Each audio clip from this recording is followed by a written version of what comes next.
नमस्कार दोस्तों, साइंस के टॉप एमसीक्यू की क्लास में आप सभी का एक बार फिर से बहुत बहुत स्वागत है। दोस्तों, ये क्लास आपकी एमपी पटवारी की एग्जाम के लिए अति महत्वपूर्ण क्लास होने वाली है। तो बिना किसी देरी के क्लास को शुरू करते हैं। सबसे पहला क्वेश्चन आपके सामने आता है कि मेंढक के हृदय में कितने कक्ष होते हैं। अति महत्वपूर्ण क्वेश्चन है और एग्जाम में पूछा गया क्वेश्चन है कि जो मेंढक का हृदय है इसमें कितने कक्ष होते हैं। तो याद रखना है, मेंढक के हृदय में 3 कक्ष होते हैं। इंपॉर्टेंट क्वेश्चन है, मेंढक के हृदय में 3 कक्ष होते हैं। अगर आपसे पूछे कि जो मानव है या मनुष्य है, इस मनुष्य के हृदय में कितने कक्ष होते हैं, तो मनुष्य के हृदय में 4 कक्ष होते हैं और मेंढक के हृदय में 3 कक्ष होते हैं। अगला क्वेश्चन, संसार में किस जीव की संख्या सर्वाधिक है। मोस्ट इंपोर्टेंट क्वेश्चन है कि पूरे संसार में वो कौन सा जीव है जिसकी संख्या सबसे अधिक है। तो याद रखना है, जो मछली है, इस मछली की प्रजाति या जो मछली जीव है, ये जीव संसार में सबसे ज्यादा पाए जाने वाला जीव है। अगला क्वेश्चन, सबसे विषैला सर्प कौन सा है। अति महत्वपूर्ण प्रश्न है, जंतुओं से क्वेश्चन पूछे जाते हैं।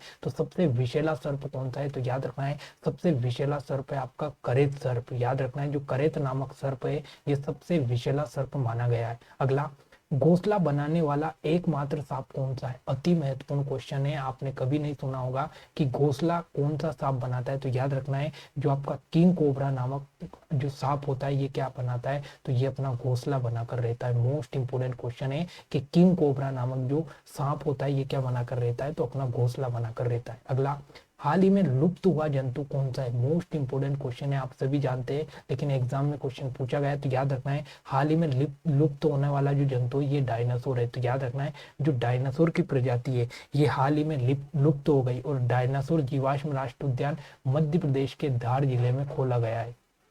अगला क्वेश्चन, विषैली छिपकली है। मोस्ट इंपोर्टेंट क्वेश्चन है कि वो कौन सी छिपकली है जो सबसे ज्यादा विषैली है। तो याद रखना है, वो है आपकी हीलोडर्मा। मोस्ट इंपोर्टेंट क्वेश्चन, हीलोडर्मा एक प्रकार की विषैली छिपकली है। अगला, समुद्री सर्प किसको कहा जाता है। मोस्ट इंपोर्टेंट क्वेश्चन है कि समुद्री सर्प किसको कहा जाता है। तो याद रखना है, जो आपका हाइड्रोफिश होता है, इस हाइड्रोफिश को क्या नाम दिया गया, तो इसको समुद्री सर्प भी कहा जाता है। अगला क्वेश्चन, मेंढक में फर्टिलाइजेशन की प्रकृति होती है। मोस्ट इंपोर्टेंट क्वेश्चन है कि जो मेंढक होता है, इस मेंढक में फर्टिलाइजेशन या इसे हम बोलते हैं निषेचन। तो जो मेंढक है, इस मेंढक में निषेचन की क्रिया कैसे होती है। तो याद रखना है, मेंढक में निषेचन की क्रिया बाह्य प्रकार से होती है। बाह्य प्रकार से मतलब मेंढक का जो लार्वा होता है उस लार्वा के द्वारा इसमें यहाँ पर निषेचन होता है। अगला, मेमत किसके पूर्वज है। मोस्ट इंपोर्टेंट क्वेश्चन है कि जो मेमत है ये किसके पूर्वज है। तो याद रखना है, जो मेमत है ये हाथी के पूर्वज है। अति महत्वपूर्ण क्वेश्चन है कि जो मेमत है ये किसके पूर्वज है, तो हाथी के पूर्वज माने गए। अगला, भारत की सबसे बड़ी मछली कौन सी है। अति इंपोर्टेंट क्वेश्चन है कि भारत की सबसे बड़ी मछली कौन सी है, तो वो है आपकी whale shark. Whale shark Bharat की सबसे बड़ी मछली है। अगला, अधिकांश कीट श्वसन कैसे करते हैं। मोस्ट इंपोर्टेंट क्वेश्चन है कि जो अधिकांश कीट होते हैं इनका श्वसन किस प्रकार से होता है। तो इनका जो श्वसन है ये वातक तंत्र से होता है। मोस्ट इंपोर्टेंट क्वेश्चन है कि अधिकांश जो कीट है ये वातक तंत्र के द्वारा अपना श्वसन करते हैं। अगला, तालाब और कुओं में निम्नलिखित में से किस एक को छोड़ने से मच्छरों को नियंत्रित करने में मदद मिलती है। तो याद रखना है, जो तालाब या कुआ है उसमें किसको छोड़ने पर मच्छर को नियंत्रित किया जाता है। तो याद रखना है, जो गेमबूसिया है, इस गेमबूसिया को अगर यहाँ पर हम तालाब या कुएं में छोड़ देते हैं तो मच्छरों में यहाँ पर कमी आ जाती है। अगला क्वेश्चन, निम्नलिखित में से किसमें रक्त नहीं होता किंतु श्वसन करता है। मोस्ट इंपोर्टेंट क्वेश्चन है कि वो कौन सा जीव है जिसमें रक्त तो नहीं होता है लेकिन जो श्वसन की क्रिया है वो होती है। तो याद रखना है, ये है आपका हाइड्रा। हाइड्रा में रक्त नहीं होता है लेकिन यहाँ पर ये श्वसन की क्रिया करता है और इसमें पुनरुद्भवन की क्रिया भी होती है। अगला, मधुमक्खियों का पाला कहलाता है। मोस्ट इंपोर्टेंट क्वेश्चन है कि जीव विज्ञान की वो कौन सी शाखा जिसमें मधुमक्खियों का पालन किया जाता है या मधुमक्खी पालन को क्या कहते हैं। तो याद रखना है, मधुमक्खी पालन को कहते हैं एपीकल्चर। मोस्ट इंपोर्टेंट, कई बार एग्जाम में क्वेश्चन पूछा गया कि एपीकल्चर किसका अध्ययन किया जाता है या एपीकल्चर का अध्ययन किसको पाला जाता है, तो मधुमक्खियों को पाला जाता है। अगला क्वेश्चन, श्वसन की क्रिया संपन्न होती है। मोस्ट इंपोर्टेंट क्वेश्चन है कि जो मनुष्य है, इस मनुष्य में श्वसन की जो क्रिया है ये कहाँ पर संपन्न होती है। तो याद रखना है, श्वसन की संपूर्ण जो क्रिया है ये मनुष्य में माइटोकॉन्ड्रिया में संपन्न होती है। मोस्ट इंपोर्टेंट क्वेश्चन लगाकर लिख लेना, श्वसन की क्रिया माइटोकॉन्ड्रिया में होती है। अगला, हमारी छोड़ी हुई सांस की हवा में CO2 की मात्रा कितनी होती है। मोस्ट इंपोर्टेंट क्वेश्चन है कि हम जो सांस छोड़ते हैं उसमें CO2 की मात्रा लगभग कितनी होती है। तो लगभग 4% हम CO2 छोड़ते हैं एक बार में, ठीक है।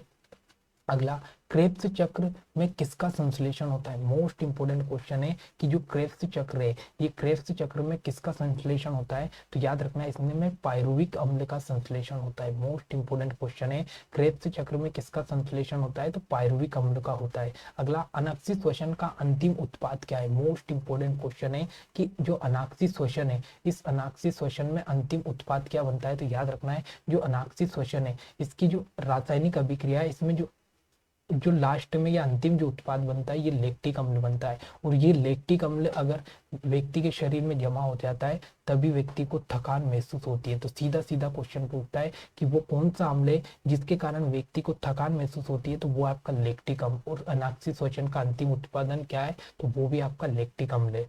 अगला क्वेश्चन, मनुष्य के शरीर में मुख्य नाइट्रोजनी अपशिष्ट पदार्थ कौन सा है? मोस्ट इंपोर्टेंट क्वेश्चन है कि मनुष्य के शरीर में नाइट्रोजनी अपशिष्ट पदार्थ कौन सा है? तो वो है आपका यूरिया। मोस्ट इंपोर्टेंट क्वेश्चन है, जो मनुष्य है ये एक प्रकार का यूरियोटेलिक है, मतलब मनुष्य अपना नाइट्रोजनी अपशिष्ट पदार्थ मतलब यूरिया को शरीर से बाहर करता है, तो वो है आपका यूरिया। ठीक है, और यूरिया जो है ये मनुष्य का अपशिष्ट पदार्थ है। मानव शरीर में यूरिया का निर्माण कहाँ होता है? मोस्ट इंपोर्टेंट क्वेश्चन है कि जो मनुष्य है इसमें यूरिया का निर्माण कहाँ पर होता है? तो ये यकृत में होता है। याद रखना है, मोस्ट इंपोर्टेंट है।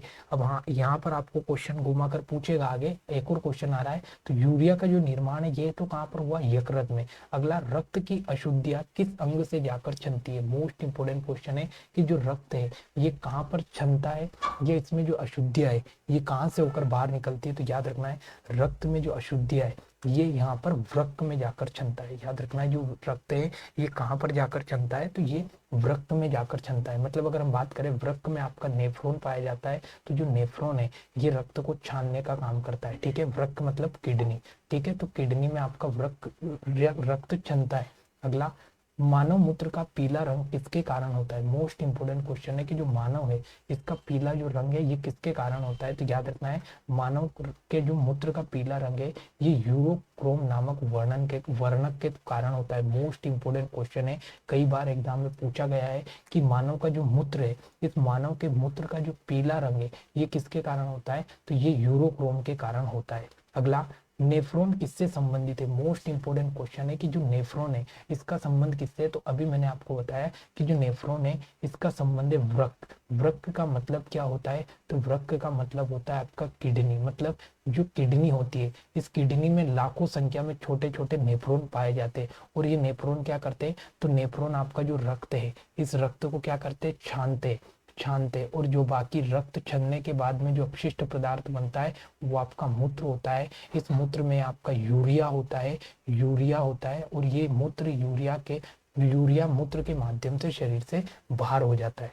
अगला, कृत्रिम गुर्दा निम्नलिखित में से किस सिद्धांत पर कार्य करता है? मोस्ट इंपोर्टेंट क्वेश्चन है कि जो कृत्रिम रूप से जो गुर्दा लगाया जाता है शरीर के अंदर वो किस सिद्धांत पर कार्य करता है? तो याद रखना है वो आपका डायलिसिस के सिद्धांत पर काम करता है। मोस्ट इंपोर्टेंट क्वेश्चन है। कृत्रिम गुर्दा मतलब क्या होता है कि एक मशीन के रूप में आपके रक्त को छाना जाता है, तो वही कृत्रिम गुर्दा होता है। ठीक है, अगला, मानव शरीर में यूरिया की अधिकतम मात्रा किसमें पाई जाती है? मोस्ट इंपोर्टेंट क्वेश्चन है कि जो मानव शरीर है उसमें यूरिया की सबसे ज्यादा मात्रा किसमें होती है? तो वो मूत्र में होती है। आप सभी जानते हो, मैंने अभी आपको बताया कि रक्त छनने के बाद मूत्र बनता है, उस मूत्र में सबसे ज्यादा यूरिया होता है। अगला, निषेचन की क्रिया कहाँ होती है? मोस्ट इंपोर्टेंट क्वेश्चन है, यहाँ पर कंफ्यूज करने वाला क्वेश्चन है। तो याद रखना है, जो निषेचन की क्रिया होती है, ये फर्टिलाइजेशन की जो क्रिया है ये कहाँ पर होती है? तो ये अंडवाहिनियों में होती है। अति महत्वपूर्ण क्वेश्चन, निषेचन की क्रिया कहाँ पर होती है? तो अंडवाहिनियों में होती है।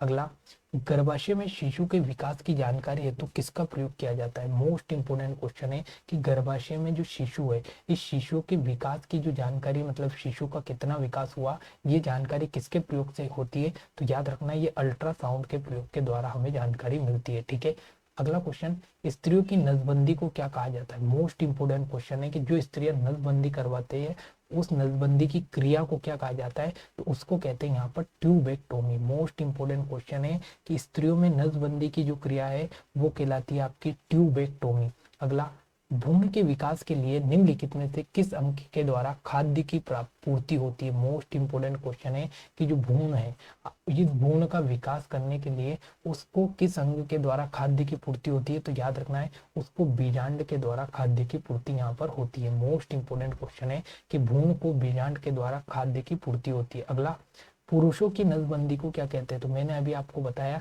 कि ट्यूबेक्टोमी का मतलब महिलाओं की नसबंदी।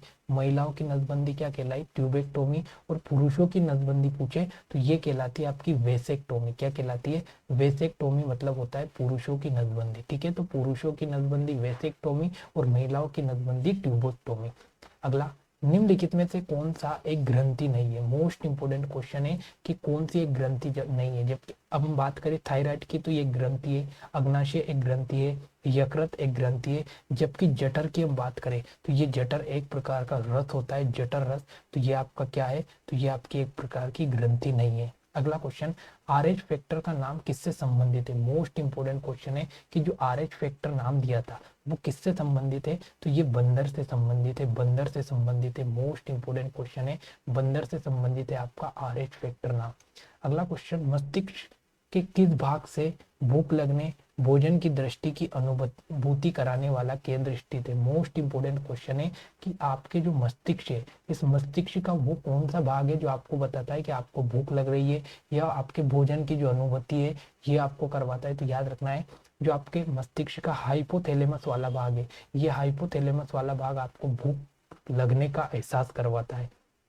अगला, मानव मस्तिष्क में बुद्धि का केंद्र है। मोस्ट इंपोर्टेंट क्वेश्चन है कि मानव मस्तिष्क जो है, इस मानव मस्तिष्क का कौन सा भाग बुद्धि का प्रमुख केंद्र है? तो याद रखना है, ये आपका सेरिब्रम। मोस्ट इंपोर्टेंट, सेरिब्रम या इसको हम बोलते हैं प्रमस्तिष्क। प्रमस्तिष्क या सेरिब्रम जब हम बात करें तो ये मानव मस्तिष्क का बुद्धि का केंद्र है। आपकी जितने भी सोचने, समझने, जानने की क्षमता है वो यहीं से नियंत्रित होती है, सेरिब्रम से। ठीक है, सॉरी, सेरेब्रम से। अगला, मनुष्य के मस्तिष्क का सबसे बड़ा भाग कौन सा है? मोस्ट इंपोर्टेंट क्वेश्चन है कि मनुष्य का जो मस्तिष्क है इसका सबसे बड़ा भाग कौन सा है? तो अभी आपको मैंने बताया कि जो प्रमस्तिष्क है, जो प्रमस्तिष्क है या सबसे आगे वाला मस्तिष्क है, ये मस्तिष्क का सबसे बड़ा भाग माना गया। अगला, मानव शरीर की किन कोशिकाओं में सबसे कम पुनर्योजना शक्ति होती है? मोस्ट इंपोर्टेंट क्वेश्चन है कि वो कौन सी कोशिकाएं जिनमें सबसे ज्यादा पुनर्योजना की शक्ति होती है? तो याद रखना है, मस्तिष्क की जो कोशिकाएं इनमें सबसे कम पुनर्योजना की शक्ति होती है। मोस्ट इंपोर्टेंट क्वेश्चन है।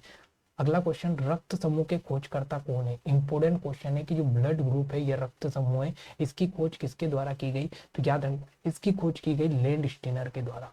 अति महत्वपूर्ण प्रश्न है, ब्लड ग्रुप या रक्त समूह की खोज किसने की? तो ये लैंड स्टीनर के द्वारा की गई है। अगला, किस रुधिर वर्ग में दोनों एंटीबॉडीज पाई जाती है? मोस्ट इंपोर्टेंट क्वेश्चन है कि वो कौन सा रुधिर वर्ग है या कौन सा ब्लड ग्रुप है जिसमें दोनों प्रकार की एंटीबॉडी पाई जाती है? तो वो है आपका blood group O. Most important question है, ब्लड ग्रुप ओ जो है इसमें दोनों प्रकार की एंटीबॉडी पाई जाती है। अगला, किस रुधिर वर्ग में एंटीबॉडी नहीं पाई जाती है? मोस्ट इंपोर्टेंट क्वेश्चन है कि वो कौन सा ब्लड ग्रुप है जिसमें आपका एंटीबॉडी नहीं पाई जाती है? तो वो है आपका ए बी। याद रखना है, जो ए बी है इसमें आपका एंटीबॉडी नहीं पाई जाती है। अगला, तो दोस्तों ये आज के टॉप मोस्ट इंपोर्टेंट क्वेश्चन थे जो साइंस के आपके इंपोर्टेंट क्वेश्चन थे, जिसमें अपन ने बहुत सारे जंतुओं से संबंधित क्वेश्चन देखे। तो यहाँ से सीधे सीधे क्वेश्चन आपके एग्जाम में बनने की संभावना है। तो आशा करता हूँ कि आज की क्लास आपको अच्छी लगी होगी। क्लास अच्छी लगे तो चैनल को जरूर सब्सक्राइब करें। मिलते हैं अगली क्लास में। जय हिंद, जय भारत।